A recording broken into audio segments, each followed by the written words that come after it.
Yoga understands that through sound, nada or shabda, we can invoke certain qualities as well as evoke those qualities also. When we invoke a quality, we are expressing our power of intent. It may be through thought, it may be through word, and it may be through our action also. This is the invocation which we make as an individual. Now, everything we invoke evokes a response. If invocation is the action, evocation is the response.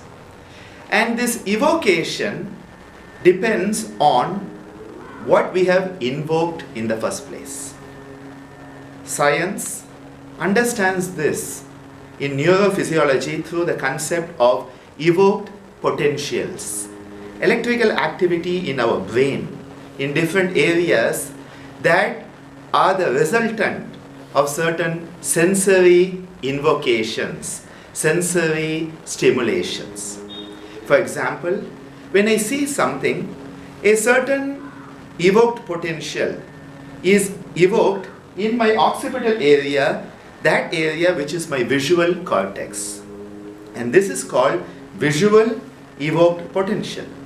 When I hear something, in my temporal area, I have the auditory evoked potential, the response, the electrical activity happening at my neuronal junctions due to something I hear. Auditory evoked potential, or if I see, visual evoked potential.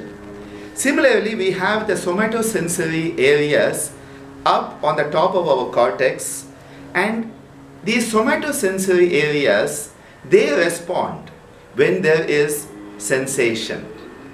For example, if I were to give a electrical stimulation to the fingers, the area related to the fingers in my somatosensory cortex, the pre and post central sulcal gyral areas, the pre and post central sulcus areas, which are the sensory and motor areas, there is a response there, an evoked potential when I give a somatosensory stimulation.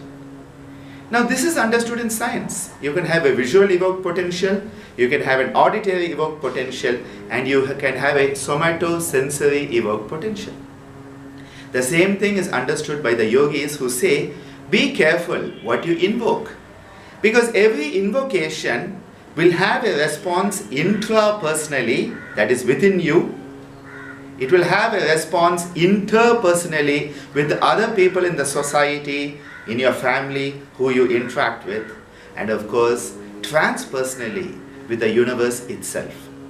And this is why in yoga we are very careful about what we think, what we say, and what you do. See, for example, if you want somebody to help you and you go and say, please darling, will you help me? You have more chances of evoking the response of them helping you. But if you go to somebody and say, you damn idiot, come on, do this for me because I have told you to do it, most probably they're not going to want to do it. What have you done? You have evoked a certain positive or negative response in that person by the way you invoke.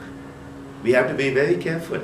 And this is understood as a connection between what we say and what we call something and what actually is the resultant, the nama rupa.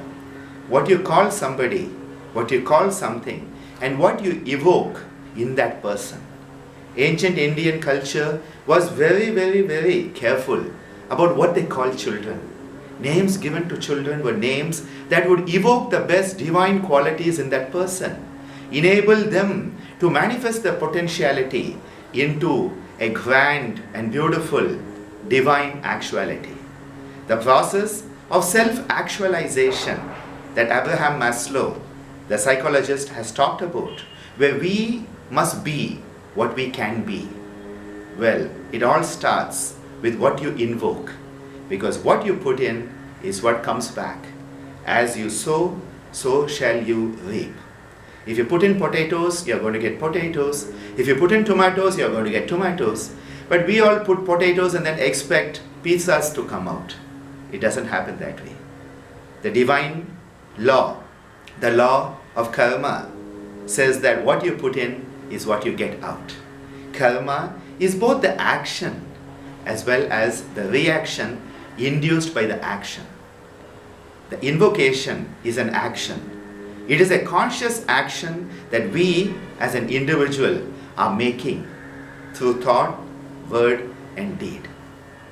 Watch out what you invoke, because that which you invoke will be evoked either as a blessing or as a curse. The choice is ours.